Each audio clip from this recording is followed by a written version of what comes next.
So now Gunner and I are racist too? What's cracking, everybody? Welcome back to the channel. New video. So lately, it seems like everybody's just bringing out the double barrels, right? And Gunner and I are just everything bad under the sun. I addressed the supposedly Gunner and I stole money, so all the receipts were out. I went ahead and gave Nate a call since somebody's using his name, and I got my response, which I already knew what the response was.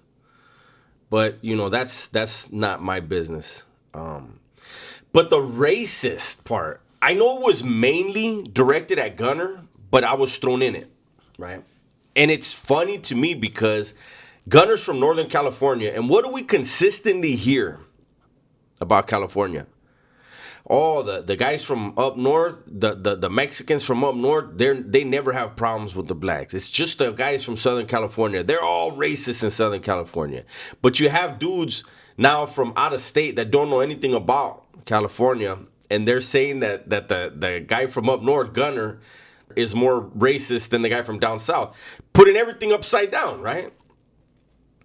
But you know, this is easy content. You know, addressing this type of stuff. Like, I literally game every night with a friend of mine, a black man from Detroit. We've been gaming together for like 8 years.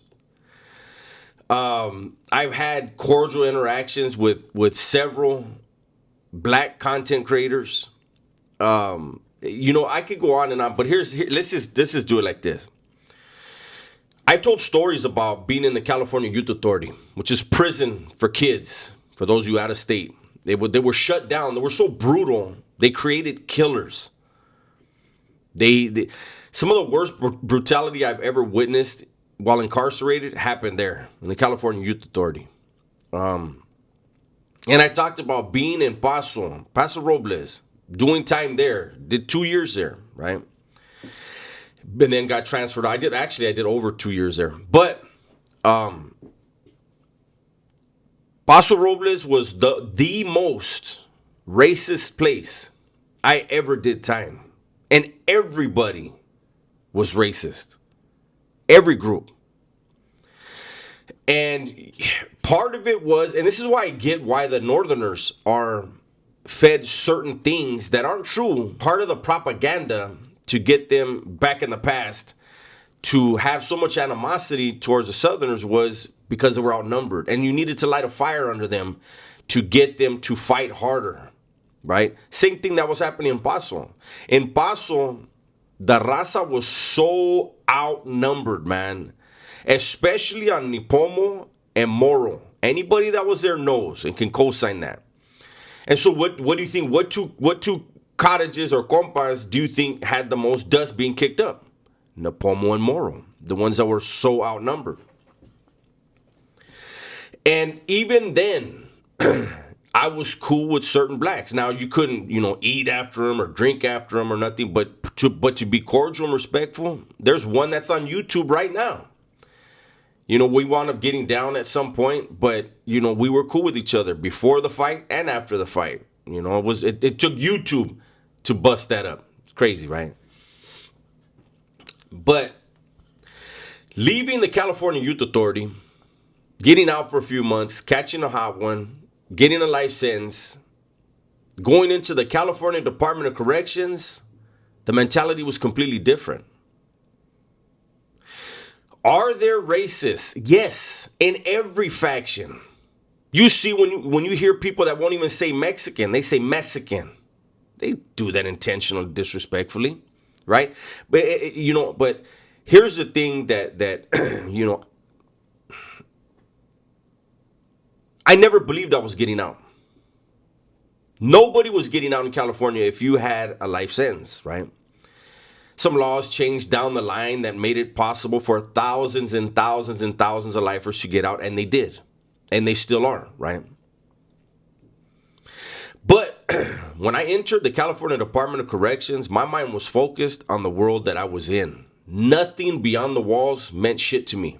I loved my daughter, but I couldn't do anything. I could send money here and there, but my world was within those walls. That was my main focus. And I needed to make sure that I was very well equipped for that lifestyle. And so I sought out education. I sought out those who had been in out of the shoe, who had been connected, who were connected, and I learned from them. One of the first things I learned from them was that racist shit gets in the way of money. There's no profit in that. It serves no purpose. The rules are the rules, but the rules are, everybody has their rules as far as who's going to go where, who you're going to house with, and stuff like that. That's not based on racism. So when I hear this Dubs is a racist stuff, or even Gunner, like, I've never, it blows my mind when they say that about him. But with me, I've done several videos making it clear that my education was, that shit ain't good for money. That shit ain't good for business. I can say that when I had leadership on a yard, I would make it clear to the blacks when I would go and talk to them, their mouthpieces, shot callers, whatever you want to call them. I would tell them, check this out, as long as you and I have good communication and I can trust what you tell me and you can trust what I'm telling you, we're never going to war. We're going to make money. You get your money, I'm going to get my money. I never fucking was on a yard when I had a leadership on a yard. When I had a leadership position, we never went at it with the blacks. So, there are people, and it's just like when they say Dubs lies about everything. And there are people that are in my chat, usually in the live, or made a video about me, that co-sign stuff that I've said. One of them being a black man. So this is all cyclic, it comes and goes. It's ebb and flow. Gunner and I are always going to be the bad guy, and that's fine. And even that, me saying Gunner and I, it drives some people crazy. People, are you guys dating? Proper English, that's how you're supposed to speak. The other person first. Take the ego out of it. But I'm just going to keep hammering this. When these certain channels want to point stuff out that is obviously inaccurate, maybe a lot more of their content is inaccurate. More than likely, they have no content, and so they make me their content. And I've seen this over and over for years. Those channels become like havens of negativity. Their growth is stunted. Their revenue is going to be stunted. Because you can only say something about somebody so many times, right? And then people are like, what are we doing? It's been a year and you're saying the same thing. Meanwhile, Gunner and I, we continue to try to give you the best content every day. Now and then, I'm going to address stuff. I'm done saying people's names. Because if you listen, they say that's what they want. They admit it. I don't care when they make up certain lies. I don't care. The only lies that bother me right now are the ones that have to do with Josh. I said that in the live last night, and I'll continue to say that. Let that man rest, man. He has a family that's mourning. You've been proved to be a liar. The GoFundMe, it was confirmed. It was set up by a very, very close friend of Josh. All the Cash Apps, I put up the receipts. All of it went directly to Nate during the live.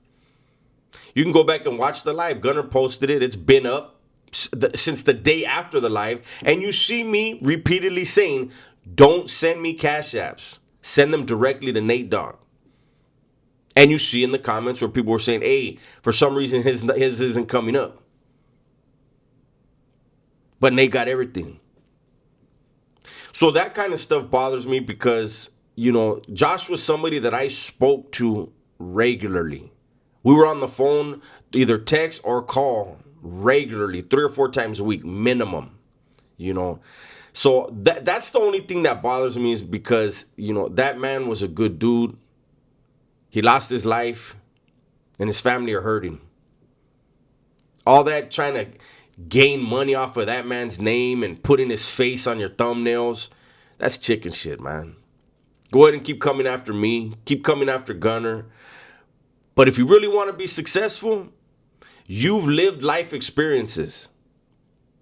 Somebody's going to be able to identify with something in your story, and then they'll keep coming back. They'll want to hear your content.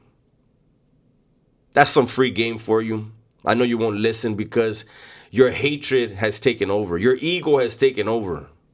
But your hatred and ego ain't going to get you nowhere. The only places my hatred and ego ever got me was jail cells, prison, the shoe, AdSeg. I don't want none of that no more. I don't pretend to want any of that anymore. But that's my video for today, man. Hopefully you guys enjoyed it. Everybody, please be safe, be smart, and tell the ones you love that you love them, man. I'm out of here. Welcome to Vario Liquors, home of the coldest beer in the 209. Chilled to a perfect 32 degrees. From mix-and-go drink kits to both classic and exotic spirits, we've got something for everyone. Visit us at 1870 Countryside Drive, Turlock, California. Catch you at the Vario.